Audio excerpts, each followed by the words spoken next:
What's up, guys? I'm here at Jiu-Jitsu 1 with Josiah Swarr. Just got off the champ of Art of War, cage fighting, the amateur middleweight title. Amateur featherweight title. Featherweight title. I wish it was middleweight. Yeah. We'll get there. Maybe next life. Yeah.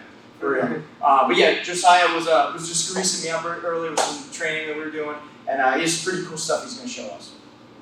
Nice. So yeah, there's a whole bunch of different ways we can approach a fight. My last fight, I was more trying to use my counter punching and my kicks. I think my kicks worked really well. I need to keep my back off the fence a little bit better, right? But this is that game plan to put other people's back on the fence. This was almost more like what my opponent was doing, and he did pretty well with it. He finished the one takedown with 10 seconds left. The rest I was able to defend pretty well. So, you know, this is kind of almost my anti-plan for my last fight. But I implement this plan sometimes if this is what I'm really looking for, if I really want to try and wrestle. Okay, we're going to do some wall wrestling.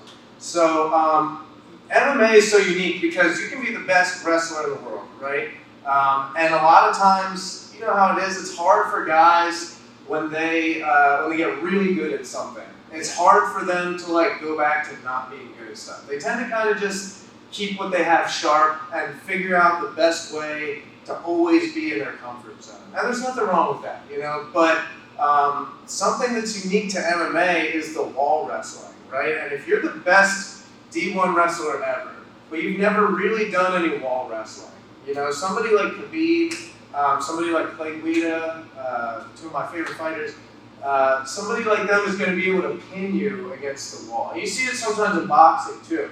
Guys may not be nearly as good at the whole boxing, but they're able to punch their way in and start leaning on somebody, right, and work those shots from the inside. And it can be so hard when somebody has a really good pin. I mean, whether you're pinned on the ground or pinned on the wall, but I would almost rather be pinned on the ground in some ways, you know, because when you're pinned against the wall, you know, if you don't circle out right away and you don't start to create some separation between their head and your body, you can be fucked pretty fast. So, you know, I'll kind of briefly mention some of the defense too, but this is more the offense, how I like to think of my skills if I'm going to implement my wall wrestling. Okay, so like I said, I learned all this from Clay Guida.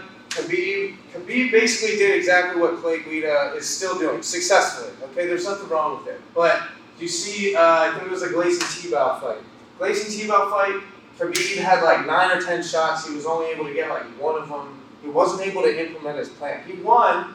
He, you know, constantly kept him against the cage. But what happened was, okay, so I'm trying to back him in. I'm either punching my way in or kicking my way in to a shot, right? And you know, like I said, this is more like classic, still works, but Khabib definitely changed his style after that fight for good reason. Because Gleison was doing a great job with this overhook and controlling this wrist with his other hand and stuffing the head with his other hand and cutting his torso, keeping that and stuffing the head with this hand. Yep, and Khabib just like wasn't quite able to get his hands locked. And he would try and get up to the body lock, and Gleison would push his head away and circle out, right? And Gleison just did a really good job of just like staying really wide, creating some space, and like really controlling the hands and the head, okay? So you still see Clay Guida hits this all the time. He pins him like this, right? And he'll turn his head towards the hip so they can't elbow. That's a big problem here. Is, you know, you'll be in here and all of a sudden you start getting smacked with these short elbows, okay? It's never good to be getting hit with elbows, even if they're not super powerful, right? So what Khabib started to do, this is so great. If I can lock my hands beneath here and I can start to turn my head to the outside, okay, even if he gets a choke, right? If he's up here and I'm here and he's starting to get this, I'm going to be able to run my hips to this side. Okay, something I briefly want to mention too, turn real quick, is Christian Hannigan, my first fight. He was really good at locking up the darts from this side. He would lock up this darts, and like my arm is like on the wrong side, right? And this can suck because as soon as he hits in and starts getting this, I'm super fucked right here. Okay, it's like a backwards darts. Like normally, this you'd be hitting it from the other angle. Right? Yeah. And my arm's trapped on this side. Yeah. So one thing that I've had to really work on is if I'm finishing that type of shot. Let's rotate. Yeah.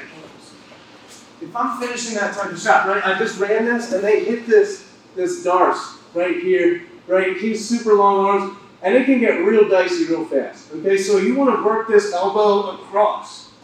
Right? If I can start to work that elbow across, it's going to break it. If you don't work it across immediately, they start folding you under. That big double leg takedown was for nothing. Yeah. Okay, so I love that. I love that style. Or you can lock above, okay, and start dragging them down. Okay, stepping over or stepping inside, either one of those will work. Okay, but like I said, Khabib kind of changed his style just a little bit, and once I kind of saw this, I started implementing it, and I really think I'm giving you guys all the little nuggets here. That's fine. I've got so much in reserve, and like I said, I don't even use this game plan all the time. So like, I try and keep my opponents like they never know what they're gonna get. So a huge part of it is not following them, right? And they talk about this in boxing, they talk about it in MMA. He's gonna be moving left and right, and it's really easy to kind of start following him, right? I want to cut him off. Every time he moves to his right, okay, I'm moving to my left, and I'm cutting him off. And I'm using my shots, right? I want him to either start to run away or shell up a little bit. If I can get him to shell up, it's not super hard to start throwing combos on it, right? And using those combos to get into my wrestling. If I can get here, okay, like I said, I can turn the corner for a big one and lift him up, or I can just pull those legs down, right? Most efficient. But a lot of times, guys are too good, right? I get in here, he cuts his feet, he's stuffing my head, he'll get his feet like right in the crack. He'll get like this, right? And it can be pretty much impossible for me to work my game. He's got a good sprawl going, okay? So what Khabib did, he started changing to this stance, okay? And he'll cut this hip, and he'll start throwing some punches here, and he'll get this, and he'll lock this up, right? And he's using this head positioning, throwing some punches here, right? There's no good option to get out of this pin, right? And that's what Khabib perfected, hit it on everybody, and then just pieced out of the game. Because he was like, nobody can beat me, right? He's Gordon Ryan's style.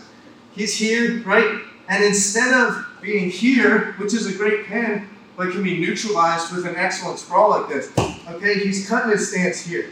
Now, pretty much anything he's going to try and do, he can't step in front, right? He steps in front, he's going back, right? He can't circle hard to this underhook, because as soon as he circles to this underhook, he's getting wrapped up either this way or that way, right? Like we're tapping those feet and dragging them to the side, using that head control under his head. So that kind of really helped me once I started implementing that. Instead of just looking at trying to get here and lock my arms and kind of getting stalled out, and maybe trying to run this type of like ankle pick or knee tap, like that's cool too.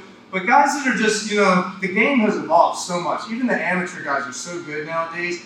And when guys are digging their feet into the crack right there, and they're stuffing my head with this, yeah, it can be really hard to do anything if I don't use this, right? I start using this takes away your whizzer right here, right? It makes it a lot harder for you to get separation with my head right here, because I'm able to start controlling these positions, right? And then I can just kind of even go into my knees. Yeah, knees, front headlock, clinch, sing. I could drop down. That's another thing Khabib will do, right? He's trying to go for this. Might even go for that. That's a little risky if I don't, get the right angle on it. Yeah. I'm still kind of hesitant to turn my back sometimes. But he'll go here, right? And then he'll just drop down and hit that big Daniel Cormier type single leg too. So it's like, it's all there. Yeah, the trips, the body locks, the ankle picks, and the single legs on that side too. Yeah. And like, it all works too if I want to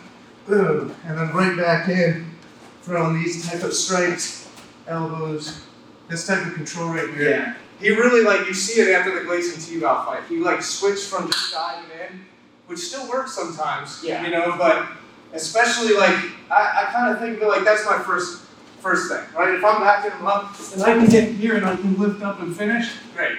But if I get to here and they start digging it in and sprawling, I need to switch to something that works a little better, driving my head up, trying to block this type of stuff. Maybe even going for I don't want to get thrown myself, but I can go right for that back, of that as well. So yeah, that's kind of how my brain organizes. You know, 75% of my wall wrestling. Well, that was your secret. Still a little, couple little secrets I won't throw out there, but that's the foundation right there. That's awesome stuff. Make sure you guys follow Josiah Swarr on Instagram and keep an eye on his journey. Man's going places. I really hope someday we can get jiu-jitsu into schools. Like, even if it's a club sport. Yeah. Because, like, I see that with wrestling. Wrestling preserves the right to an ass kicking, you know? Yeah, Every other man. sport, it's so, nowadays, it's so much like, you know, like, violence is bad and, like, you know, and I kind of agree. Like, it used to just be like, just drink and smoke and stop talking about your feelings. Like, we've Yeah. gone a little too far the other Yeah. way.